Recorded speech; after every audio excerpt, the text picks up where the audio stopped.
পবিত্র ভূমিতে যাচ্ছেন, আল্লাহর কাছে একটা নিয়ত রাখবেন যে আল্লাহ তোমার ভূমি, আমরা পাঠাইতেছি, এই যে সব দিয়ে দিচ্ছি, সব জিনিস, হ্যাঁ সব দিয়ে দিচ্ছি। দেওয়ার মালিকটাকে আল্লাহ।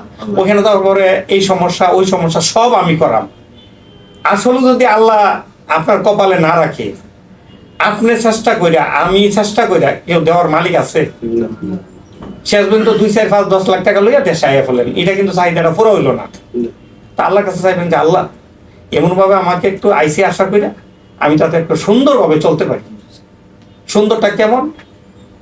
যাতে শেষ বয়সে এই যে যারা যাচ্ছেন মোটামুটি তো বয়স 4-5 জনের মোটামুটি সিনিয়র মানুষ এই বয়সে যাচ্ছেন, কি একটা আশা করে যাচ্ছেন। তো আল্লাহ যদি একটু না করে তাহলে কোনো উপায় আছে?